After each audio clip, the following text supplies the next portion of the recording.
BTech, BBA మరియు MBA కోర్సులు 15+ years experience ఫ్యాకల్టీతో పాటు placement guarantee. Kishkinda university, Ballari. నమస్కారం, మీరు చూస్తుంది సుమన్ టీవీ. నేను మీ కీర్తి. జూలై 6 తొలి ఏకాదశి. మరి తొలి ఏకాదశి రోజు మనం చేయవలసిన పూజా విధానం ఏంటి? ఎలాంటి ఆహారం తీసుకోవాలి? అంటే ఏకాదశి అంటే ఉపవాస దీక్ష గురించి ప్రథమంగా చెప్పుకుంటారు కాబట్టి తినవలసినవి, తినకూడని, మరి ముఖ్యంగా ఈరోజు పాటించవలసిన నియమాలు ఎలా ఉంటాయో మనకు తెలియజేయడానికి ప్రముఖ ఆస్ట్రాలజర్ బ్రహ్మశ్రీ నందిబట్ల శ్రీహరి శర్మ గురుగారు ఉన్నారు. నమస్తే గురుగారు. వాగర్థావివ సంపృక్తౌ వాగర్థ ప్రతిపత్తయే జగతః పితరౌ వందే పార్వతీ పరమేశ్వరౌ. ఆదిత్యాయ చ సోమాయ మంగళాయ బుధాయ చ గురుశుక్ర శనిభ్యశ్చ రాహవే కేతవే నమః. శృంగేరి జగద్గురు పీఠాధిపతులకి, కంచిపీఠాధిపతులకి నమస్కారములు తెలియజేసుకుంటూ కార్యక్రమాన్ని ప్రారంభిద్దాం. గురుగారు, తొలి ఏకాదశి, శయన ఏకాదశి అంటూ ఉంటారు. అంటే ఏకాదశి, తొలి ఏకాదశి వచ్చిందంటే ఇహ పండగల సీజన్ స్టార్ట్ అన్నట్టుగా ఉంటాం. మరి ముఖ్యంగా మనం తెలుసుకోవాల్సిన విషయాలు, ప్రేక్షకులు పాటించవలసిన నియమాల గురించి వివరిస్తారా? తప్పకుండానమ్మా. తొలి ఏకాదశి అంటే మనకు ప్రతి నెల 2 ఏకాదశులు వస్తాయి, మొత్తం 24. మూఢమి వచ్చినప్పుడు ఈ సంబంధించినటువంటి అధిక మాసం వచ్చినప్పుడు ఇంకొక 2 ఏకాదశులు పెరుగుతాయి. అయితే దీనిని తొలి ఏకాదశి, శయన ఏకాదశి అని అంటారు. అంటే దీని అర్థం ఏంటంటే ఈ విష్ణు భగవానుల వారు నిద్రకు ఉపక్రమించే రోజు ఈ రోజు ఉండి మళ్ళీ కార్తీక శుద్ధ ఏకాదశి నాడు అంటే ఉత్థాన ఏకాదశి మేల్కొంటారు. అది తదనంతరం వచ్చే ద్వాదశి రోజున భూలోకానికి తిరిగి వస్తారు. దాన్ని క్షీరాబ్ది ద్వాదశి అని అంటారు. కాబట్టి ఈ 4 నెలల పాటు విష్ణువుని ఆరాధన, దైవంగా ఆరాధించే వాళ్ళు చాతుర్మాస్య దీక్ష తీసుకుంటారు. ఈశ్వరుణ్ణి ఆరాధన చేసుకునేటువంటి వాళ్ళు చాతుర్మాస్యము ఈ ఆషాఢ శుద్ధ పౌర్ణమి అంటే గురు పౌర్ణమి నుంచి మొదలుకొని కార్తీక పౌర్ణమి వరకు చాతుర్మాస్య దీక్ష. అయితే తాళజంగుడు అనేటువంటి యొక్క రాక్షసుడి, మురాసురుడు అనేటువంటి యొక్క రాక్షసుని తాళజంగుని కుమారుడైనటువంటి మురాసురుడు అనేటువంటి రాక్షసుణ్ణి సంహరించడం కోసం 1000 సంవత్సరాల పాటు యుద్ధము చేసి అలసిపోయి గుహలో విశ్రమించినటువంటి సందర్భంలో విష్ణువు యొక్క శరీరం నుంచి ఒక కన్య ఉద్భవించి ఆయన ఏ సంకల్పం కోసమైతే యుద్ధం చేశాడో ఆ సంకల్పాన్ని కన్య నెరవేరుస్తుంది. తదనంతరం ఆ మేల్కొన్నటువంటి విష్ణువు చాలా సంతోషాన్ని పొంది ఏం కావాలమ్మా కోరుకోనంటే 3 వరాలు కోరుకుంటుంది. సదా నీకు నేను ప్రియంగా ఉండాలి, నీకు ఇష్టమైనటువంటి తిథుల్లో నేను ప్రథమ స్థానాన్ని పొందాలి, తదనంతరం నా పేరు ఏర్పడినటువంటి రోజున ఎవరైతే నిన్ను పూజిస్తారో వాళ్ళకి వైకుంఠ ప్రాప్తి ఇవ్వాలి అని ఆ ఏకాదశి అనేటువంటి నామముతో ఆ కన్య అప్పటి నుంచి ప్రారంభంగా పిలువబడుతూ వస్తుంది. అందుకనే విష్ణువుకి అతి ప్రీతికరమైనటువంటిది ఏకాదశి. గురుగారు, ముఖ్యంగా మనం ఏ ఏకాదశిలో అయినా ఉపవాస దీక్ష గురించి ప్రథమంగా మాట్లాడుకుంటాం. మరి ఈ తొలి ఏకాదశి రోజు మనం ఎలాంటి నియమాలు పాటించాలి, ఏం తినాలి, ఏం తినకూడదు? దీన్నే హరివాసరము అని అంటారమ్మా, ఉపవాస నియమాన్ని పాటించేదాన్ని. అందుకని ఏకాదశి 6వ తారీఖు కదా, ముందు దశమి రోజు అనగా శనివారం నుంచే ఉపవాసం నియమాన్ని పాటించాలి. ఆ రాత్రి స్త్రీ సాంగత్యం పనికిరాదు, నేల మీద పడుకోవాలి, ఉపాహారము చెయ్యాలి. ఆ రోజు మద్యపానము, మాంసాహారం కూడా నిషిద్ధము. ఏకాదశి రోజున కూడా మద్యపానము, మాంసాహారము, స్త్రీ సాంగత్యము నిషేధము. ఉపవాసం ఉండాలి.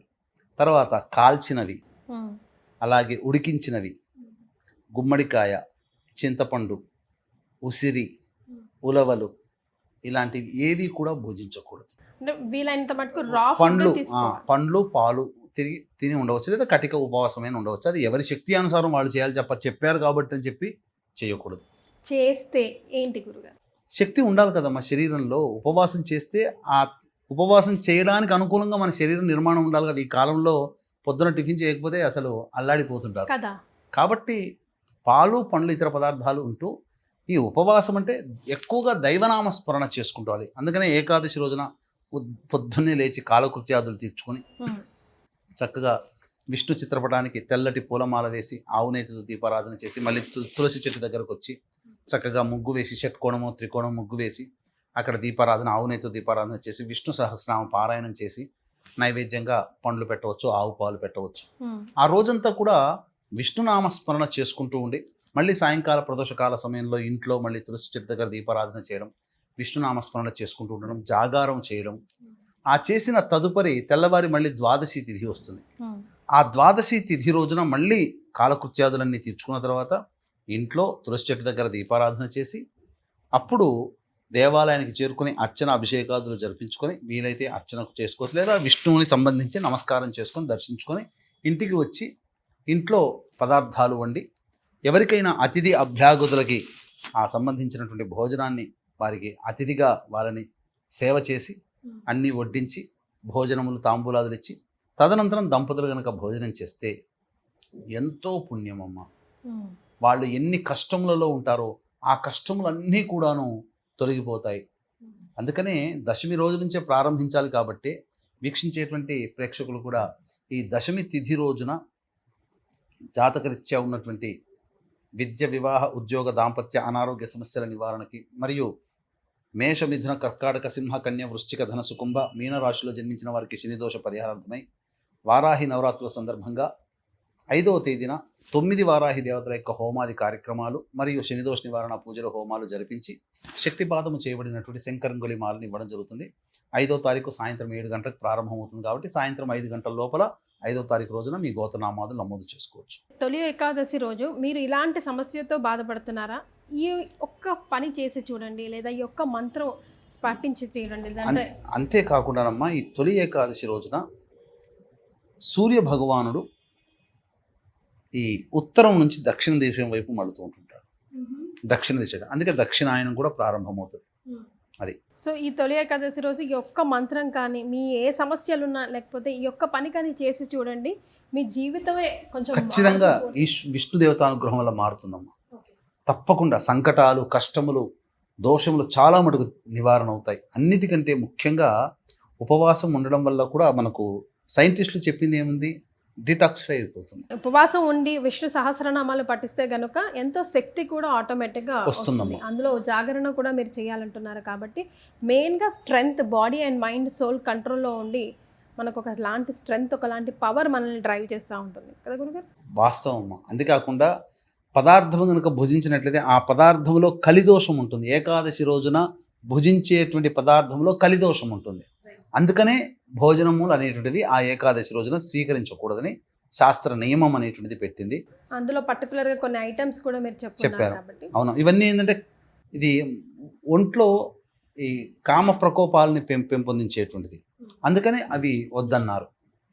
అది కాబట్టి చక్కగా ఈ నియమాన్ని పాటించుకుంటూ ఉండి కనుక చేసుకుంటే సూర్యచంద్రుల గమనం, చాతుర్మాస్యం. ఇంకొక మాట చెప్పమంటారమ్మా, ఏదైనా ఒక బలమైన సంకల్పం ఉంటుంది కదమ్మా, ఆ బలమైన సంకల్పాన్ని నెరవేరాలని ఈ ఏకాదశి రోజున ప్రారంభించి ప్రతిరోజు విష్ణు సహస్రనామ పారాయణం చేస్తూ ఉండి కార్తీక మాసంలో శుద్ధపక్షంలో వచ్చే ఉత్థాన ఏకాదశి రోజున విరమింపచేస్తే, ప్రతిరోజు పారాయణం చేస్తూ విష్ణు సహస్రనామ పారాయణం చేస్తూ విరమింపచేస్తే తప్పకుండా వాళ్ళకి అనుకున్న కోరిక ఖచ్చితంగా నెరవేరుతుంది. అందులో సందేహమే లేదు.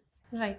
మొత్తం మేము పారాయణం చేయలేమండి, ఏదైనా ఒక మంత్రం మాకు గట్టిగా చెప్పండి గురుగారు, సో దట్ మేము ఎల్లప్పుడూ ఆ మంత్రాన్ని స్మరించుకుంటూ ఉంటాము అని చెప్పదగ్గ.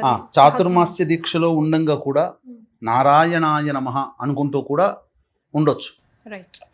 ఈ రకంగా ప్రతి ఈ ఆషాఢ శుద్ధ ఏకాదశి 6వ తారీఖు నుంచి కార్తీక మాసంలో వచ్చే ఉత్థాన ఏకాదశి వరకు కూడా ప్రతిరోజు వీలు కుదిరినప్పుడల్లా డ్రైవ్ చేస్తున్నా, ఏ పని చేస్తున్నా మనసులో నారాయణాయ నమః, నారాయణాయ నమః, నారాయణాయ నమః అనుకుంటూ ఉంటుంటే ఆటోమేటిక్గా మనం ఏ పని చేస్తున్నా మన మనస్సు అది చాంట్ చేస్తూనే ఉంటుంది. చాలా సంతోషం గురుగారు, ధన్యవాదాలు. సర్వం శ్రీ ఉమామహేశ్వర పరబ్రహ్మార్పణమస్తు.